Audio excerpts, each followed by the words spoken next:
भूतों की बारात। वो पूर्णिमा की रात थी। चारों तरफ सन्नाटा था। रात के अंधेरे में जंगल से जंगली जानवरों के चिल्लाने की आवाज आ रही थी। उस दिन गांव में एक सुमन नाम की लड़की की शादी थी।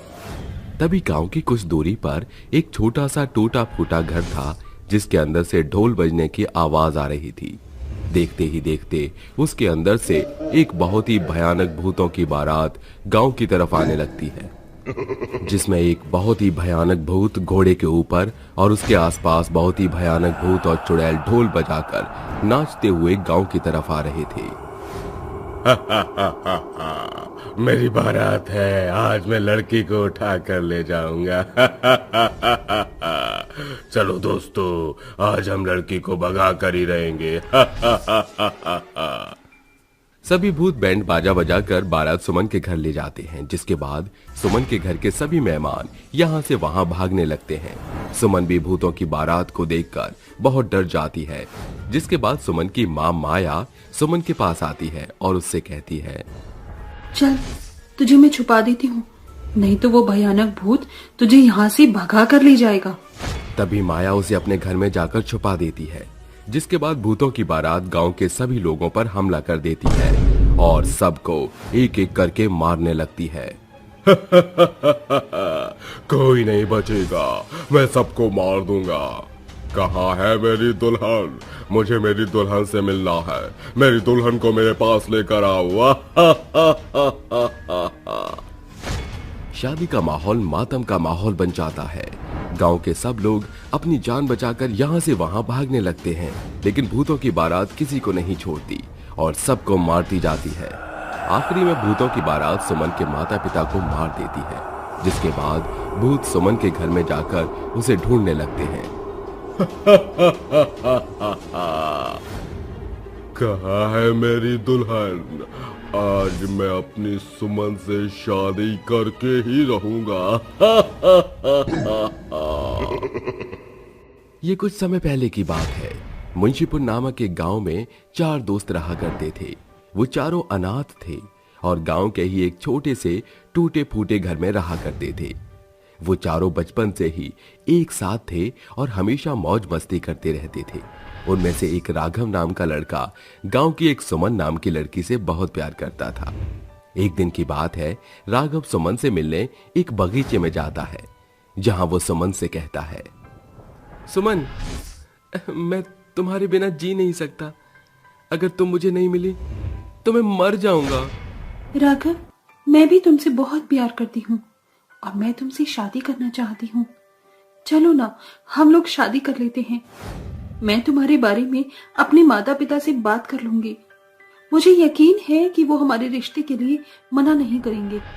उसी दिन सुमन राघव को अपने माता पिता से मिलवाने अपने घर ले जाती है, जिसके बाद सुमन के पिता दुर्योधन और उसकी माँ राघव से पूछते हैं, अच्छा, तो तुम कितना कमाते हो महीने का?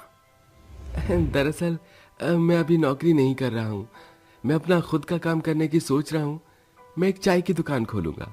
लेकिन बेटा, चाय की दुकान में तुम कितना कमा लोगे? ज्यादा से ज्यादा महीने का 10,000 रुपए, बस। इतने तो मेरी बेटी एक हफ्ते में खर्च कर देती है। कैसे उठाओगे इसका खर्चा? ये सुनकर सुमन को समझ आ जाता है कि उसके माता पिता राघव की बेइज्जती कर रहे हैं। तभी सुमन कहती है, माँ, पिताजी, मैं राघव को आपसे मिलवाने के लिए लेकर आई थी, ना कि आपसे उसकी बेइज्जती करवाने के लिए। सुमन की ये बात सुनकर दुर्योधन को गुस्सा आ जाता है, जिसके बाद वो सुमन से चिल्लाते हुए कहता है, पागल हो गई हो क्या? आखिर क्या ढूंढा है तुमने इस लड़के के अंदर? देखो जरा, एक चाय की दुकान का काम करने को कह रहा है। अरे मेरी इतनी इज्जत है, जब मैं किसी को यह बताऊंगा कि मेरा दामाद एक चाय का काम करता है तो मुझे कितनी शर्मिंदगी महसूस होगी। पिताजी, मैं राघव से प्यार करती हूँ। मैंने उसकी धन दौलत देखकर उससे प्यार नहीं किया। अगर आप हमारी शादी नहीं कर पाओगे तो हम भागकर शादी कर लेंगे, और ये मेरा आखिरी फैसला है। चलो राघव यहाँ से। सुमन गुस्से से राघव को वहां से ले जाती है, जिसके बाद वो दोनों भागकर शादी करने का प्लान करते हैं। जिसके बाद राघव अपने सभी दोस्तों से कहता है, भाई लोगों, मैं अपनी गर्लफ्रेंड से बहुत प्यार करता हूँ। हमारे माता पिता हमारी शादी के खिलाफ हैं, तो हमें सुमन को उसके घर से भगा कर लाना है। राघव के सभी दोस्त उसके साथ होते हैं। वहीं दूसरी तरफ दुर्योधन अपनी बेटी सुमन की जबरदस्ती किसी और से शादी करवाने लगता है। चारों तरफ शादी का माहौल होता है और सुमन एक मंडप में बैठे हुए रो रही होती है। तभी वहां वो चारों सुमन को भगाने के लिए पहुंच जाते हैं, जिसके बाद वे लोग सुमन को किसी तरह मंडप से उठाकर अपने साथ भगा कर ले जाते हैं और राघव सुमन को अपने घर ले जाता है। वहीं दूसरी तरफ राघव के सभी दोस्त सुमन और राघव की शादी करवाने की तैयारी में लग जाते हैं। भाई तो चिंता मत कर, तेरी शादी भी होगी और हम बारात भी लेकर चलेंगे। अरे भाई, दोस्त हो तो तुम्हारे जैसे हो। वो चारों मिलकर राघव की बारात लेकर आते हैं, जिसके बाद सुमन खुशी खुशी मंडप में बैठी होती है। लेकिन उसी समय दुर्योधन गांव के कुछ लोगों को राघव के घर ले जाता है और अपनी बंदूक से राघव के सीने में गोली मार देता है, जिसके बाद राघव मर जाता है। राघव के तीनों दोस्त ये सब देखकर बहुत परेशान हो जाते हैं और गांव वालों से लड़ने लगते हैं। लेकिन दुर्योधन राघव के साथ साथ उन्हें भी मार देता है और अपनी बेटी सुमन को उठाकर वापस अपने घर ले जाता है। सुमन बेचारी राघव के मरने पर फूट फूट कर रोने लगती है, जिसकी वजह से दुर्योधन उसे अपने कमरे में बंद कर देता है। दुर्योधन उसके ऊपर बहुत अत्याचार करता है। पिताजी, दरवाजा खोल दो, दरवाजा खोल दो पिताजी, मुझे राघव को आखिरी बार देखने दो पिताजी, दरवाजा खोल दो पिताजी। नहीं खोलूंगा। अब ये दरवाजा केवल उसी दिन खुलेगा जिस दिन मैं तेरी शादी किसी और लड़के से करवा दूंगा, समझी तू? ये कहकर दुर्योधन वहां से चला जाता है और कुछ ही दिनों में सुमन के लिए एक लड़का ढूंढ लेता है, जिसके बाद वो सुमन की शादी किसी और लड़के से करवाने लगता है। वहीं दूसरी तरफ राघव और उसके सभी दोस्त बहुत ही भयानक भूत बन जाते हैं और राघव के सभी दोस्त उसे घोड़े पर बिठाकर उसकी बारात सुमन के घर ले जाते हैं और जो भी शादी में आया होता है उन सभी को मारने लगते हैं। वहीं दूसरी तरफ भूत सुमन को अपने घोड़े पर बिठाकर वहां से ले जाता है। तुम मेरी हो और मेरी ही रहोगी। तुम्हें अगर कोई मुझसे दूर ले जाएगा तो मैं उसे इस दुनिया से ही उठा दूंगा। राघव को भूतिया हालत में देखकर सुमन बहुत डर जाती है। वो डर के मारे रोते हुए उससे कहती है, राघव, मुझे छोड़ दो, मुझे छोड़ दो राघव, अब तुम मर चुके हो, हमारी शादी नहीं हो सकती, मैं तुम्हारे साथ ऐसे खुश नहीं रह पाऊंगी, तुम्हें यहाँ से जाना चाहिए, तुम यहाँ से चले जाओ राघव, तुम यहाँ से चले जाओ। सुमन की ये बात सुनकर भूत भावुक हो जाता है, जिसके बाद वो सुमन को घोड़े के ऊपर से उतारता है और कहता है, तुमसे शादी करना मेरी इच्छा थी और मैं अपनी इच्छा पूरे किए बिना ही मर गया। जब तक मेरी किसी से शादी नहीं होगी तब तक मुझे मुक्ति नहीं मिलेगी। भूत वहां से अपने घोड़े पर सवार होकर वापस चला जाता है, जिसके बाद हर रात भूतिया बारात गांव के अंदर आती है और गांव की एक लड़की को उठाकर ले जाती है और उसे मार देती है। ये सब चलता ही आ रहा होता है कि तभी गांव के सभी लोग उस भूत को मुक्ति दिलाने के लिए एक उपाय निकालते हैं। अगर हम उस भूत की किसी गुड़िया से शादी करवा दें तो उसे उसकी आत्मा से मुक्ति मिल जाएगी और वो यहाँ से हमेशा हमेशा के लिए जला जाएगा। उस बूढ़ी औरत की बात सुनकर गांव के सभी लोग सहमत हो जाते हैं। जैसे ही रात के समय भूतिया बारात गांव के अंदर आती है, गांव वाले उनके सामने खड़े होकर उससे कहते हैं, हम गांव वाले तुम्हारी शादी करवाना चाहते हैं और तुम्हें यहाँ से मुक्ति दिलवाना चाहते हैं। राघव, अब हम दोनों एक नहीं हो सकते। मैं जिंदा हूँ और तुम मर चुके हो, अब तुम्हें यहाँ से मुक्ति लेकर जाना चाहिए। सुमन की ये बात सुनकर भूत गुड़िया से शादी करने के लिए तैयार हो जाता है, जिसके बाद गांव के सभी लोग मिलकर भूत और एक गुड़िया की शादी करवा देते हैं। गुड़िया से शादी करते ही राघव को उसकी आत्मा से शांति मिल जाती है, जिसके बाद वो अपने दोस्तों के साथ गांव छोड़कर हमेशा हमेशा के लिए चला जाता है और गांव के सभी लोग अपना एक खुशहाल जीवन जीने लगते हैं। वहीं दूसरी तरफ सुमन भी एक अच्छे लड़के से शादी करके अपना जीवन व्यतीत करने लगती है। लंबी गर्दन वाली बहू। दूर दराज कमल नंदा गांव में रहने वाला मानिक जमींदारों के खेतों में बटाईदार के तौर पर खेतीबाड़ी करके अपनी जीविका चलाता था। परिवार में केवल मानिक और उसकी बेटी गिन्नी रहा करती थी। गिन्नी काफी रूपवती और संस्कारी थी, लेकिन कहते हैं ना, हर इंसान में कोई ना कोई खामी होती है। दरअसल गिन्नी की गर्दन एकदम ना के बराबर थी, जिसके चलते उसे गांव के लोगों की जली कुटी बातें सुननी पड़ती थी। अरे देखो सहेलियों, बिना गर्दन वाली गिन्नी चली आ रही है। हाँ, क्यों रे गिन्नी, तुझे हमारी बातों से फर्क नहीं पड़ता क्या? बिल्कुल नहीं, क्योंकि कोई भी शख्स अपने आप में पूरी तरह से पूरा नहीं। ईश्वर ने हर इंसान में कुछ न कुछ कमी जरूर दी है, ताकि इंसान घमंड से अपनी बोही न चढ़ाए। गर्दन भले ही चिन्नी सी है तेरी, लेकिन जुबान गज भर लंबी। वो सभी गिन्नी की छोटी गर्दन की खिल्ली उड़ाकर चल देती हैं। गिन्नी उदास मन से घर लौटती है, जहाँ उसका पिता कहता है, अरे गिन्नी बिटिया, तेरी आंखें नम क्यों हैं? कुछ नहीं पिताजी, शायद आंख में कचरा चला गया होगा। बिटिया, भले मैं तेरा पिता हूँ, लेकिन तुझे माँ बनकर पाला है। तेरी कम गर्दन तेरी खुशियों की राह का रोड़ा बनकर रह गई है। एक रोज सुखपाल नाम का एक व्यक्ति उसके घर दस्तक देता है। सुखू, तू कितने बरस बाद तुझे देखा है मेरे यार। अरे बस पूछ मत, ब्याह का हुआ ससुरा जेल के कैदी बनकर रह गया था। दोनों ने जवानी से बुढ़ापे की डगर में कदम रख दिया था। एक संग काशी चलल अबही की बाकी है मनु। अरे गिन्नी बिटिया, जल्दी से चाय पानी का बंदोबस्त कर। कुछ ही पलों में गिन्नी हाथ में चाय नाश्ता लेकर बाहर आती है, जहां मानिक परिचय देते हुए कहता है, सुखलाल, ये है मेरी बिटिया, और बिटिया, ये है मेरा जिगरी यार। गिन्नी मुस्कुराकर सुखलाल के पांव छूकर आशीर्वाद लेकर रसोई के भीतर चल देती है। फिर सुखपाल कहता है, मनु, ये तोहार बिटिया है?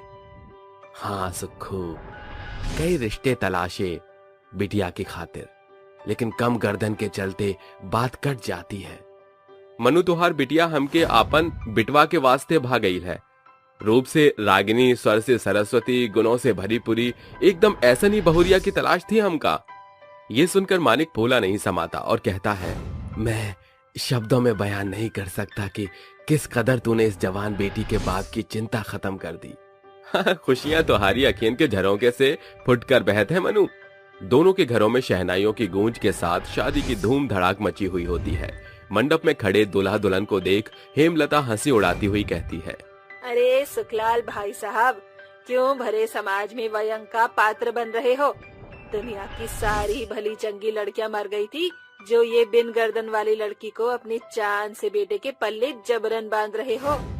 हेमलता, तुम शुभ काम में आपन निमकौड़ी मुंह बंदी नहीं रख सकत हो। अरे तू खाड़ काहे है? बहू के गले में वरमाला डाल। अरे कहाँ डाले वरमाला? इस कुत गर्दन की तो रत्ती भर भी गर्दन नहीं।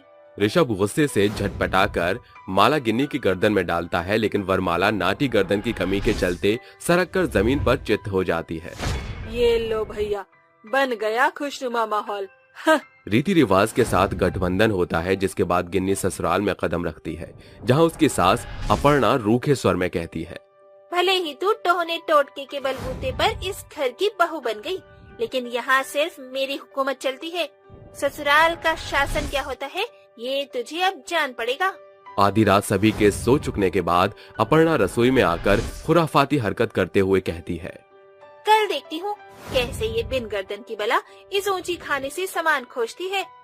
तड़के सवेरे उठकर गिन्नी घर का सारा कामकाज निपटा कर नहा धोकर किचन में कदम रखती है। ये क्या, मसालों के डिब्बे तो इतनी ऊंचाई पर है, क्या करूं? लाख कोशिश के बावजूद भी गिन्नी छोटी गर्दन के चलते सामान नहीं खोज पाती। तभी अपर्णा रसोई में आकर डींगे हाँकते हुए बोलती है, तो चाहे जितना भी गर्दन लपकाने की कोशिश कर ले, बित्ते भर की चिड़िया, बिन गर्दन यही होगा। मुझे देख, लंबी चौड़ी गर्दन के चलते क्षण भर में खोज लिया कहाँ क्या धरा है। अपर्णा हर दिन गिन्नी की नाटी गर्दन के चलते उसकी खातिर मुसीबत पैदा करती है। फिर एक रात, अरे ओ नासपीटी, जिंदा है कि निपट गई? जी सासू माँ, बुलाया? बिजली विभाग से खबर आई है कि आज रात बिजली गुल होने वाली है। ये बिछौने छत पर ले चल। पर माँ जी, मैं कैसे? अरे मैं तो भूल ही गई थी, तेरी तो गर्दन ही गुल है। अपर्णा एक बार फिर गिन्नी की गर्दन का मजाक बनाती है। आधी रात सभी नींद में डूबे होते हैं, तभी गिन्नी की गर्दन एकदम से लंबी हो जाती है। सवेरे सभी ये देखकर चकाचौंध रह जाते हैं। अरे ये क्या भला है, एक ही रात में तेरी गर्दन जिराफ की जैसी लंबी कैसे हो गई? माँ, इसकी लंबी गर्दन के चलते मैं इसके आगे छोटा हो चुका हूँ। ऐसे तो गांव देहात में मेरी खिल्ली उड़ जाएगी। बहुरिया, इनकी दकियानूसी बात छोड़, तू चल हमारे संग। सुखलाल उसे लिए डॉक्टर के पास दौड़ता है, जहां डॉक्टर उसकी घंटों जांच पड़ताल करके कहता है, देखिए चिंता की कोई बात नहीं है, ऐसा किसी किसी के संग होना लाजमी है। कुछ लोगों की लंबाई उम्र के साथ, मगर किसी की उम्र गुजरने के बाद बढ़ती है। गिन्नी की एकदम से बड़ी गर्दन इसी का लक्षण। अस्पताल से आते ही गिन्नी को जोरों की भूख जान पड़ने पर वो खाने पर टूट पड़ती है, जिसे देख अपर्णा कहती है, अचानक इसमें भूत तो सवार नहीं हो गया? देखो कैसे भूखे जानवरों की तरह जुगाली किए जा रही है। अब हर दिन के साथ गिन्नी की गर्दन लंबी होती जा रही थी, जिसे देख अपर्णा गुस्से से तिलमिलाते हुए कहती है, बेहिसाब खा खा कर मेरी ये लंबी गर्दन वाली बहू घोड़ी हुए जा रही है। आज इसे मजा चखाना ही पड़ेगा। अपर्णा रसोई घर के दरवाजे पर ताला लगा देती है। गिन्नी झरोके से छुपकर ये देखकर मुस्कुराते हुए दबे पांव वहां आकर कहती है, सासू जी भी कितनी मंदबुद्धि है, उन्हें क्या लगा कि ऐसे कद्दू तरकीब से वो मुझे रोक लेंगी। गिन्नी रसोई घर की खुली खिड़की से अपनी लंबी गर्दन अंदर घुसाकर सारा खाना सफा चट कर जाती है। तभी सरोजा के घर में हुड़दंग मचता देख वो उनके घर जा धमकती है। अरे सरोजा काकी, क्या हुआ, इतना शोरगुल क्यों? बहू, ना जाने मुआ एक जहरीला सांप मेरे घर में आ घुसा और छज्जे पर कुंडली मारे बैठा है। गिन्नी चालाकी से अपनी लंबी गर्दन उठाकर छज्जे के कोने में बैठे सांप को आहिस्ते से पिटारे में बंद कर देती है। घबराइए मत, खतरा टल चुका है। शुक्रिया बहू, तेरी लंबी गर्दन के चलते हम सभी की जान बच गई। अरे ऐसा भी कौन सा बड़ा तीर मार लिया इसने? ज्यादा वाहवाही न करो, वरना कहीं यही अपनी लंबी गर्दन हवा में न उड़ने लगे।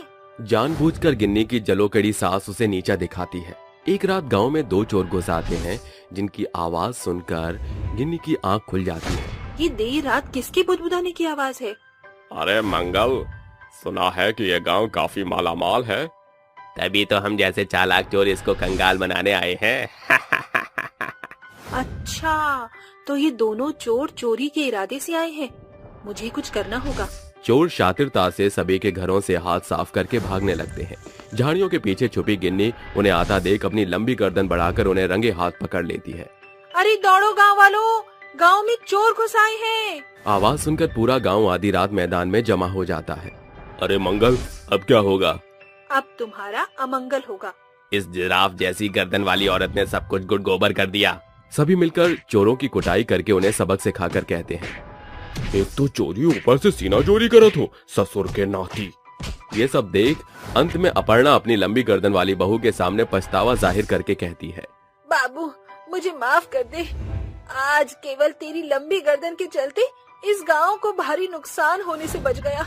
अंत में अपर्णा अपनी लंबी गर्दन वाली बहू को हंसी खुशी स्वीकार कर लेती है। अंगूर की दीवानी चुड़ैल। तांत्रिक, तो ये बिल्कुल ठीक नहीं कर रहा है, तुझे इसका भुगतान करना होगा। अभी तो तू देख मैं और क्या क्या करता हूँ। तेरा वो हाल करूँगा जो तूने कभी सपने में भी नहीं सोचा होगा। तुझे क्या लगा कि तू मुझे कमजोर समझकर मेरे साथ जो चाहे वो कर लेगा? मैं ऐसा कुछ नहीं होने दूंगी।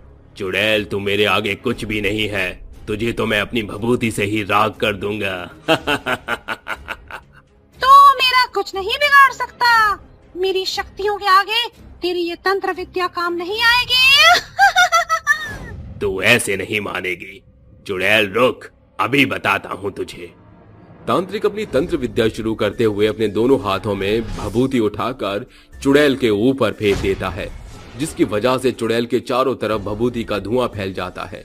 लेकिन अफसोस, उस धुएं के साथ साथ चुड़ैल भी गायब हो जाती है। अरे ये क्या हो गया? ये तो अनर्थ हो गया। वो चुड़ैल मेरे हाथों से भाग गई है, अब वो किसी को नहीं छोड़ेगी। चुड़ैल आकाश में उड़ते हुए एक अंगूर के बाग के चारों तरफ चक्कर लगाते हुए कहती है, क्या बात है, आज तो अंगूर बड़े ही चमकदार और रसीले लग रहे हैं। इन ताजे ताजे अंगूरों को खाकर तो मजा ही आ जाएगा। इतना कहकर अंगूर की शौकीन चुड़ैल उस अंगूर के बाग में घुस जाती है और अंगूर खाने लगती है। अरे वाह, क्या बात है! अंगूर! इन रसीले अंगूरों को खाकर तो मजा ही आ गया। थोड़े से और खा लेती हूँ। थोड़े थोड़े करके चुड़ैल अंगूर के बाग के आधे से ज्यादा अंगूर खा जाती है, जिसके बाद चुड़ैल वहाँ से उड़ जाती है। वहीं अगले दिन अंगदपुर के गांव में जैसे ही सवेरा होता है, सभी लोग अपने बागों में जाकर अंगूरों को तोड़ने लगते हैं ताकि वो शहर जाकर अंगूर बेच सकें। लेकिन वहीं एक धनिया नाम का आदमी जैसे ही अपने अंगूर के बाग में पहुंचता है, उसकी आंखें फटी की फटी रह जाती हैं। अरे हे राम, ये क्या हो गया?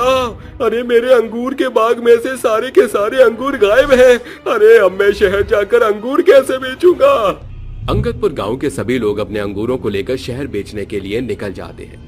वहीं दूसरी तरफ धनिया अपने अंगूर के बाग में दिन भर बैठकर रोता रहता है।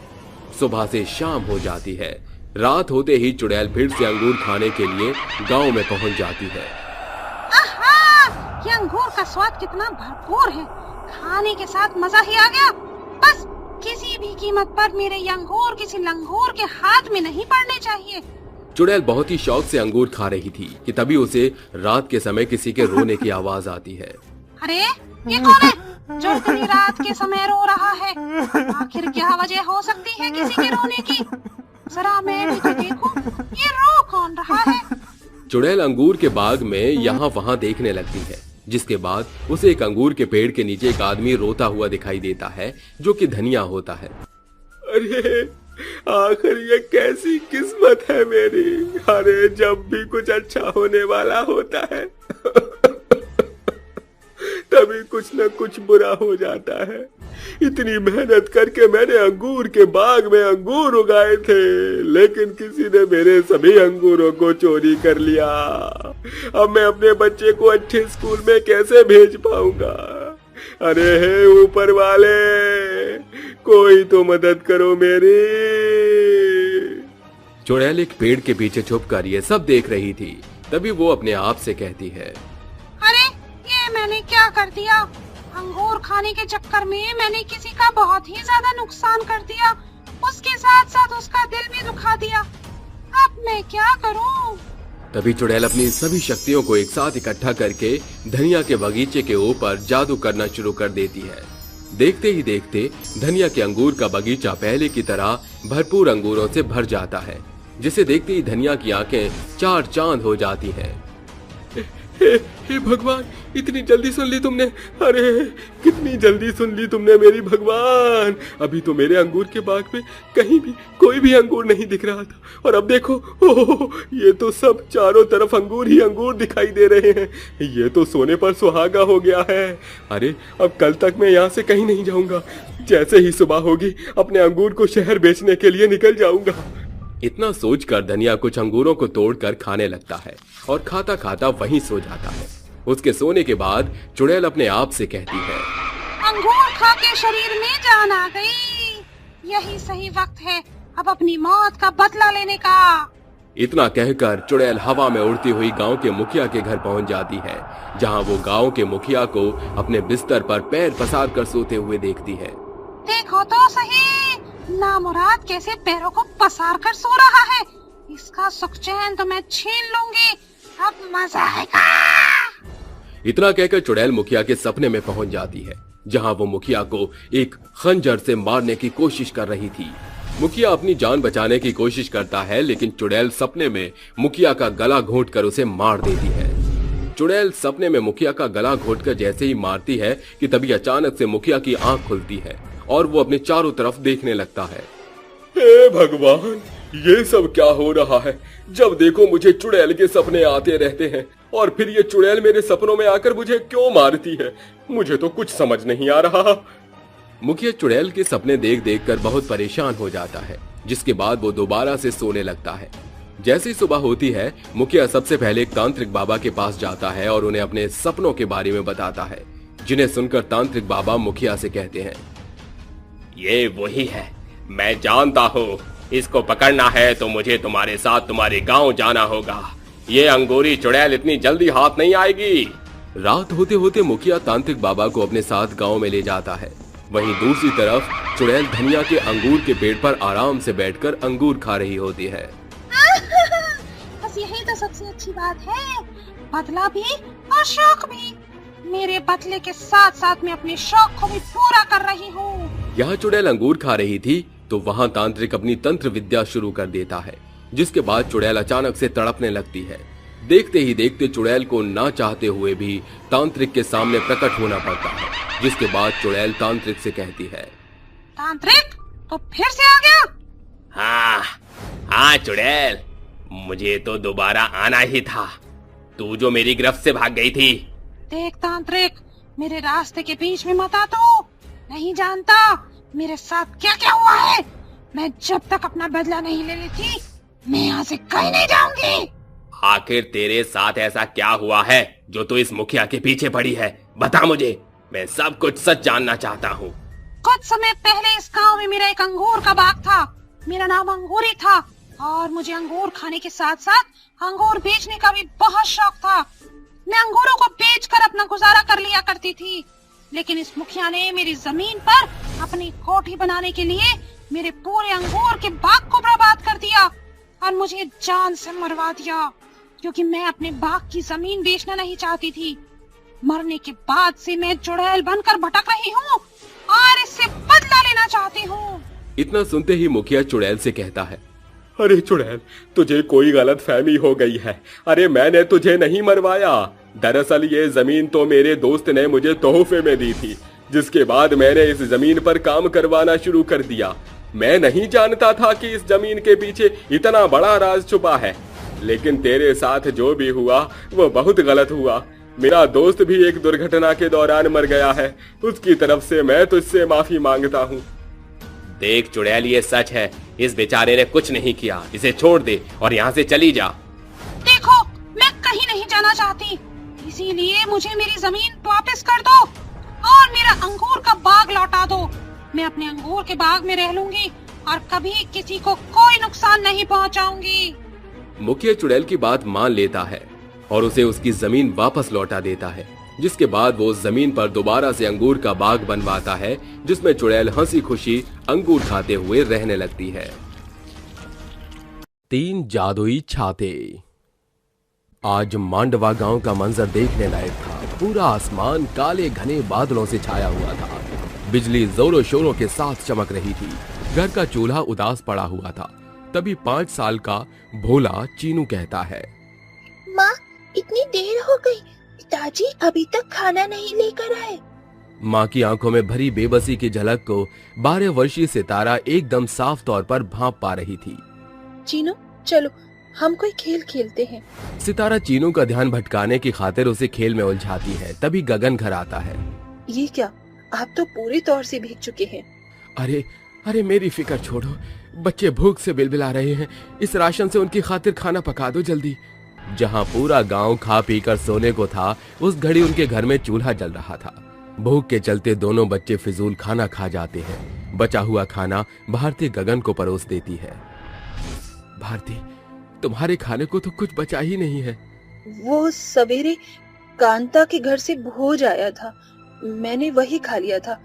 पेट में रत्ती भर भी जगह शेष नहीं। भूख से बिलखने के बावजूद भी भारती का खाने के प्रति मनाही का रुझान घर की आर्थिक तंगी को साफ साफ दर्शा रहा था। भारी बरसात के चलते छत की टूटे फूटे छप्पर से बरसात की फुहार बरसने के चलते सभी को जागकर रात काली करनी पड़ती है। ये बरसात हम गरीबों पर बिजली की तरह टूट पड़ी है। मैं पूछती हूँ, आखिर ऐसी कौन सी कमाई कर रही हो तुम कि अब तक एक नया छप्पर चढ़ाने के पैसे भी न जोड़ सके। मैं अपनी तरफ से भरसक कोशिश कर रहा हूँ। थोड़े ही समय पश्चात सवेरा हो जाता है, मगर बरसात छूटने के बजाय और ज्यादा बढ़ती ही चली जाती है, जिसे देख गगन बिगड़ते स्वर में कहता है, अरे जाने ये मेघालय के बादल कब छटेंगे। कितनी दफा कहा है कि एक छाता खरीद लो, जिससे बरसात में आना जाना सुगम हो। बरसात न छूटने पर गगन भीगते हुए निकल पड़ता है। गांव से कुछ मील की दूरी पर उसकी एक चाय की टपरी थी, जिसे बड़ी ही मुश्किल से घर का गुजारा चल पा रहा था। अरे बरसात में तो चाय की खपत बड़ी अच्छी होनी चाहिए, मगर आज एक भी राहगीर चाय पीने नहीं आया। बच्चों, घर के भीतर ही रहना, मैं तुम्हारे पिता की खातिर खाना लेकर जा रही हूँ। माँ, आप क्यों तकलीफ कर रही हैं? मैं और चीनू मिलकर खाना पहुँचा देंगे।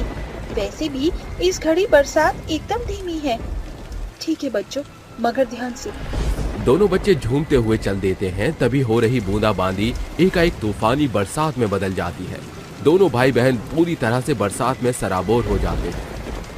दीदी, दीदी मुझे ठंड लग रही है। अगर हमारे पास छाता होता तो हम भीगते नहीं। दोनों एक घने पेड़ के नीचे छिप जाते हैं, जहाँ एक आदमी उनके बगल में खड़ा होता है। अंकल, आपके पास तो छाता है, फिर आप इस पेड़ के नीचे क्यों खड़े हैं? मगर मैं भूखा हूँ। अगर तुम मुझे अपना ये खाना दोगी तो बदले में तुम्हें ये छाता मैं दे सकता हूँ। छाते के लोभ में सितारा उसे खाना दे देती है और आदमी उसे छाता देता है। दोनों जैसे ही छाता खोलते हैं, वो एक छाता 3 छाते में बदल जाता है, जिसे देख वो काफी अचंभित होते हैं।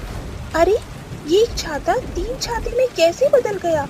जैसे वो पीछे मुड़ती है तो वहाँ उनके सिवा दूर दूर तक और कोई नहीं होता। तभी वो तीनों छाते चमचमाने लगते हैं, जिनमें से एक छाता सोने का, दूसरा छाता पैसे का और तीसरा छाता इंद्रधनुष के रंग का हो जाता है। लगता है ये तीनों तो जादुई छाते हैं। चलो चीनू, इन छाते को लेकर घर चलते हैं। आज तो माँ बहुत खुश होगी। सितारा साधारण छाते के नीचे आकर दोनों छाते को थामकर चल पड़ते हैं, जहाँ उनकी निगाहें गोल घेरे में छिपे अंधेड़ उम्र के इंसान पर पड़ती है। काका, आप हमारी छाती में आ जाइए। मगर बच्चों, तुम्हारा छाता काफी छोटा है, इसमें 3 जन कैसे समाएंगे? वो बूढ़ा आदमी जैसे ही छाते के भीतर घुसता है, छाते का आकार एकदम बड़ा हो जाता है। उसमें से अनगिनत छाते की बरसात होती है।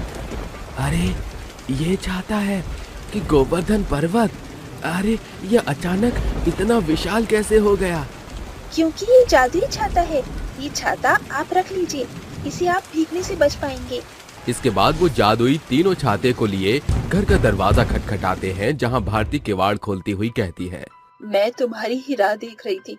तुम्हारे पास ये 3 छाते कहाँ से आए हैं? सितारा अपनी माँ भारती को रास्ते में हुए सारा वृतांत कह सुनाती है और वो एक एक करके तीनों छाते को खोलती है। तभी उन छातों से निकल रही रोशनी से घर का कोना कोना चमक उठता है और वो 3 जादुई छाते में ढल जाते हैं, जिसमें से सोने का छाता उन्हें खूब सारे सोने के सिक्के, पैसे का छाता उन्हें रुपए और साधारण छाता उन्हें काफी सारा छाता देता है। कल तक हम गरीबी से जूझ रहे थे। हमारे पास एक छोटा मोटा छाता खरीदने का दाम भी नहीं था, मगर आज अनगिनत रुपए, सोना और अनेकों छाते हैं। ये सब कुछ सिर्फ इन 3 जादुई छाते के चलते हुआ माँ। देर शाम गगन मुंह लटकाए घर लौट कर आता है, जहाँ तीनों मिलकर जादुई छाते से निकल रहे सोने पैसे को बटोर रहे थे। ये देख खुशी से उनकी आंखें चमक उठती हैं।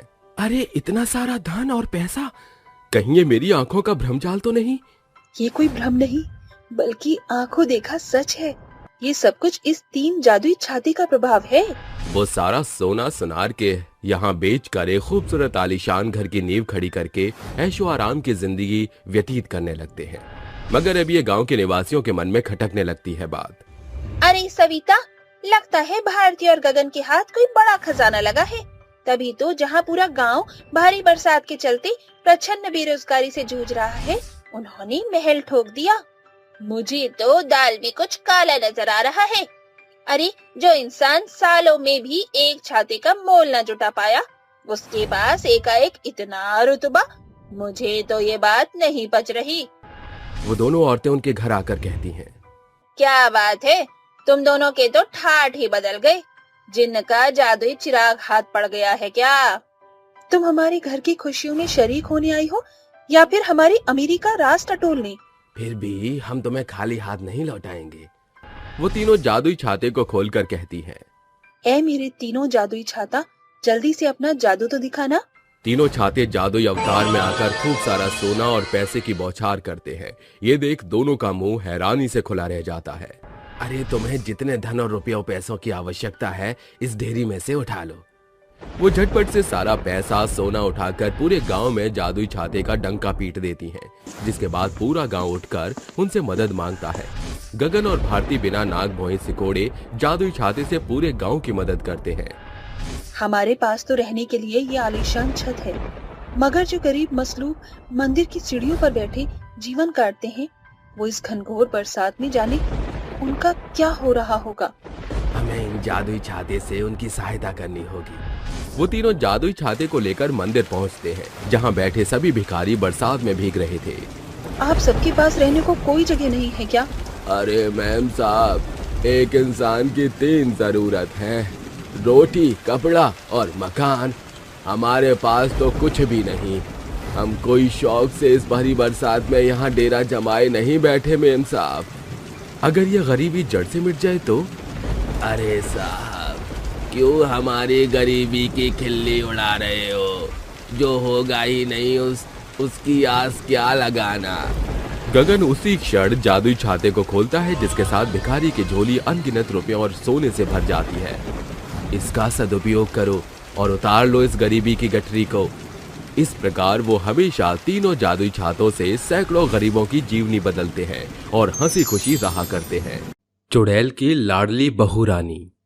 यशोदा को हमेशा से बेटी की चाहत थी, लेकिन फिर उसके इकलौते बेटे साहिल से श्रद्धा का विवाह हो जाता है। विदाई के वक्त यशोदा अपने पिता से गले लगकर रोती है। अरे बस बेटा, अब और मत रो। मैं जानता हूं यशोदा जी तुझे अपने बच्चे की तरह ख्याल रखेंगी। सुरेश जी, आपको अपनी बेटी की चिंता करने की जरूरत नहीं है। अब से ये मेरी बेटी है, इसीलिए आप निश्चिंत रहिए। मैं इसकी आंखों में एक भी आंसू नहीं आने दूंगी। श्रद्धा की विदाई हो जाती है। फिर यशोदा अपने बहू बेटे को घर लाकर उनका गृह प्रवेश करती है।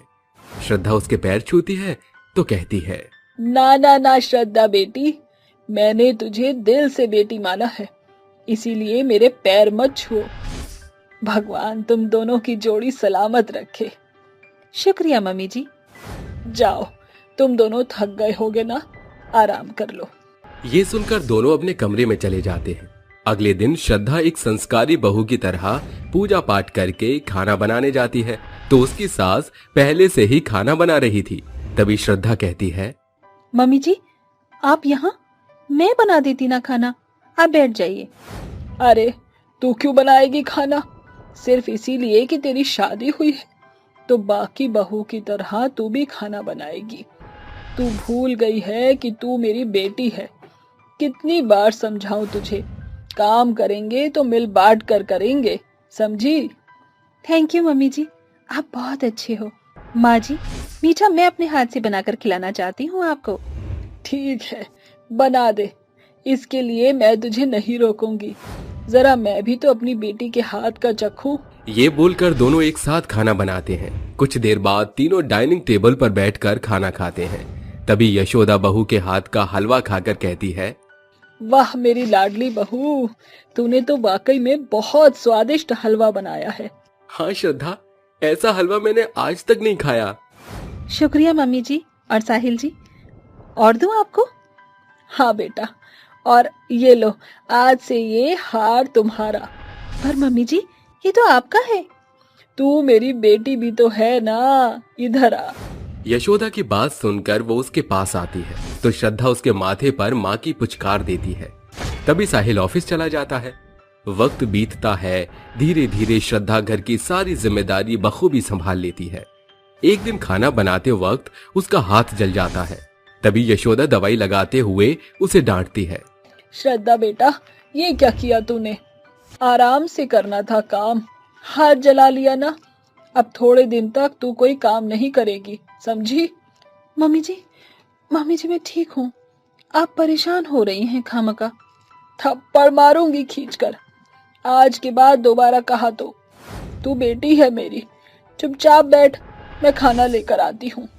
ये कहते ही यशोदा उसके लिए खाना लेकर आती है और अपने हाथ से खिलाती है तो श्रद्धा की आंखों में आंसू आ जाते हैं और वो रोने लगती है। अरे बेटा, तू रो क्यों रही है? मैंने तुझे ज्यादा डांट दिया क्या? बेटा मुझे माफ कर दे, मुझे ऐसे नहीं कहना चाहिए था। नहीं नहीं मम्मी, ऐसी कोई बात नहीं है। वो आपने इस तरीके से डांटा और केयर की तो आंसू आ गए। कभी इतना प्यार मिला नहीं माँ का। वो होती तो ऐसे ही करती। बेटा अब से मैं ही तेरी माँ हूँ और तू मेरी बेटी है, इसलिए जब भी तेरा मन करे तो मेरी गोद में आकर सर रख लेना। मम्मी जी, ये कहकर आपने मेरा मन का बोझ हल्का कर दिया। ये कहते ही श्रद्धा उसकी गोद में सिर रखती है। ऐसे ही एक दिन दोनों मार्केट जा रहे थे, तभी एक गाड़ी वाला श्रद्धा की ओर आता है और यशोदा उसको हटाकर खुद अपनी जान दे देती है। इस हादसे से श्रद्धा और साहिल टूट जाते हैं।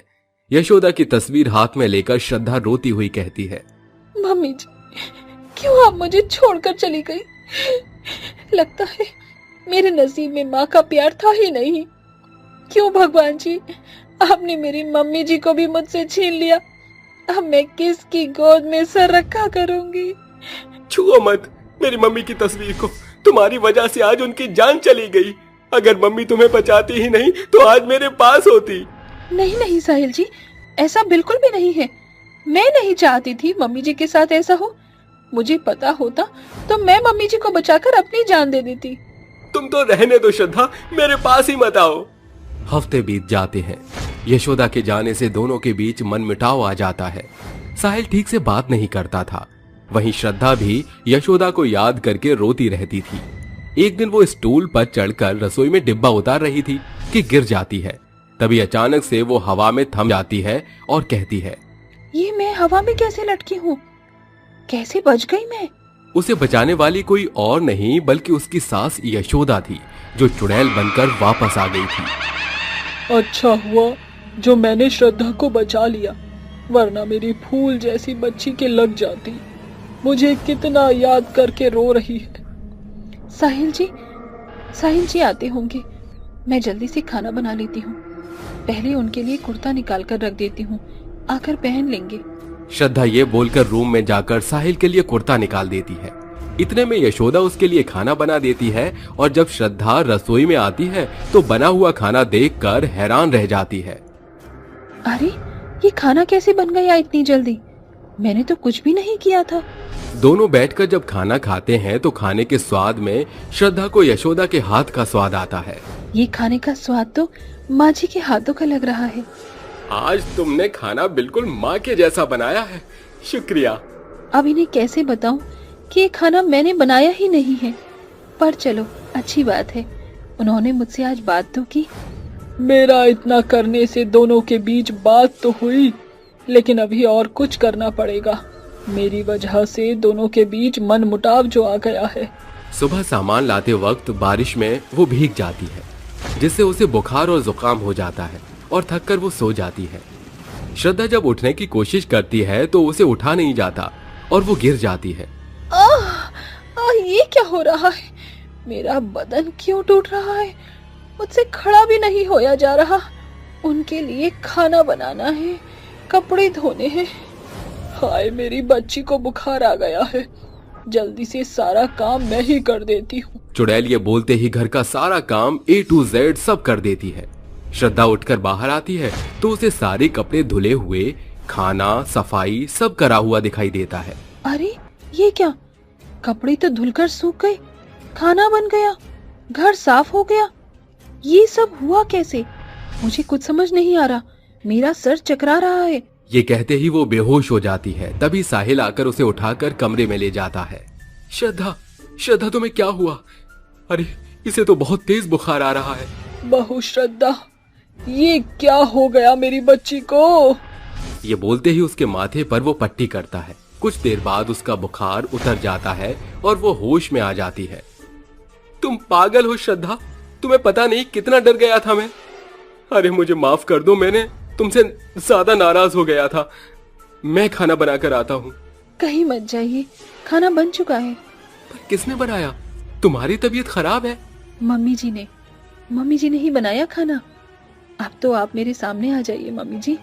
मुझे पता है ये सारा काम आपने किया है और मुझे बचाया भी आपने ही था। श्रद्धा की बात सुनकर वो उसके सामने आ जाती है।